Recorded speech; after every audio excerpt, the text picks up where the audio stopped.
Shabbat Shalom umevorach bruchim habayim. Welcome, ladies and gentlemen. This week we'll be reading Parashat Mishpatim. And we know in this week's Parashah, after just receiving Matan Torah, after receiving the Luchot, receiving the 10 Commandments, we know in this Parashah it starts listing mitzvot and also ta'aseh and lo ta'aseh. There's 53 commandments in this Parashah. So it's jammed with many things. One of the commandments that comes in this week's Parashah is the commandment of Shechita and how we as Jews eat our meat. And we know obviously the Torah says we don't just kill an animal, we don't just hunt it, we don't kill it in any way. There's a derech HaTorah, it's called Shechita, and we slaughter it. And many people don't know, but it's actually the best way for an animal to die, better than any other version in the world. It kills the animal right away, it shuts off the nerves, and the animal doesn't feel a lot of pain. So we know this is the way that we eat our animals. To make it kosher has to go through derech of the shechita. But then the pasuk says, if you have an animal that's dead, even though it's a kosher animal, it might be a cow, it might be a sheep, but it wasn't killed the correct way. Maybe it was hunted, it was shot, it was trapped, or like they do today, they electrify it. If you have a kosher animal that wasn't slaughtered the right way, the Torah calls it a terefa. A terefa, it's not kosher for a Jew. So what does the Torah say? What do you do with this meat? You don't throw it out, that's bal tashchit. It says, lakelev tashlicho oto.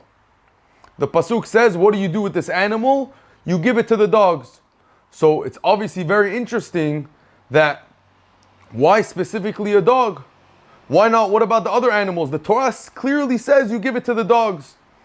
So we know famously what's the reason we have to go 2 weeks ago in the Parashah when we went out of Mitzrayim, when Am Yisrael left Mitzrayim, we know that night was Makat Bechorot. And if you could imagine for a second, what was that night looking like in Mitzrayim? All the firstborns were dying, all the firstborn of the animals were dying, there was havoc, there was noise, there was balagan. And meanwhile, Am Yisrael was slowly sneaking out. And especially we know today people have dogs, people even use dogs for guard dogs. And the dog saw Am Yisrael leaving. And the instinct of a dog is what to do? To start barking and telling its owners that something's going on, suspicious activities. But we know the Torah tells us that the dogs in Mitzrayim kept quiet. Even though they saw Am Yisrael sneaking out and suspicious activity, they stayed and they didn't move and they didn't keep quiet. They went against their nature. And that's why the dogs got rewarded. Rashi says something beautiful over here. He explains, look at Borei Olam, look at HaKadosh Baruch Hu, our Father in heaven. That when a dog did something so small, all they did was they kept quiet for a few minutes or a few hours. That's all they did. They didn't do magic tricks. They didn't do somersaults. They didn't do anything crazy. They just didn't bark. And look at the reward they got. The Torah specifically says, when an animal is not slaughtered the correct way, or you have extra meat, give it to the dog and not any other animal. Look at their reward. And Rashi teaches us, and Chazal tells us, that if a dog who did something so small, by just keeping quiet, gets such a big reward of getting meat. Every dog loves fresh meat. Give meat to any dog, they get excited from doing something so small. Imagine Am Yisrael, imagine a human being what he gets rewarded, and especially a Jew, Am Yisrael, the sons of HaKadosh Baruch Hu, the chosen nation. Imagine what we get from the small things we do. Rabotai, we have to learn here. We have beautiful parashot, beautiful pesukim, but even from such a small pasuk and such a small lesson, we can learn so many things. We're not only human beings, which are at a much higher level than a dog, a much higher level than an animal you can't compare, but we're also Am Yisrael, we're also Bnei Yisrael. The difference is, our reward we can't get. A dog, he gets a reward in this world.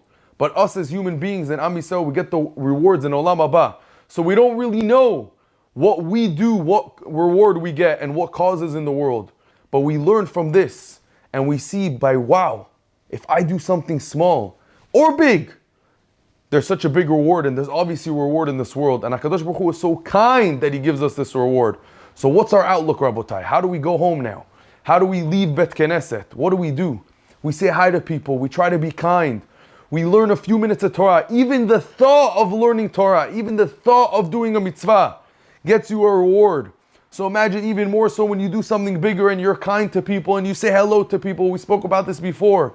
To be kind to one another, to do chesed, to help, even if it's something so small. And just like, by the way, the dog was quiet too, we also get mitzvot by being quiet. We'll learn soon with the Mishkan of how important shtika is. Sometimes it's not good to open our mouth. Sometimes it's not good to talk. Sometimes we could stay away from sinning. When we speak, we sin. We say lashon hara, we say rechilut. Sometimes it's good to be quiet like the dog. So we see here and we learn this beautiful lesson, Rabotai, that every small thing we do and everything we try on a day-to-day basis could give us such reward. Be'ezat Hashem, if we do try, whether it's learning Torah, keeping quiet from lashon hara, learning tefillah, tefillin, doing chesed, even tzedakah, even a little bit, we know what reward we're going to get, and we're going to have the Mashiach very soon. Shabbat Shalom umevorach.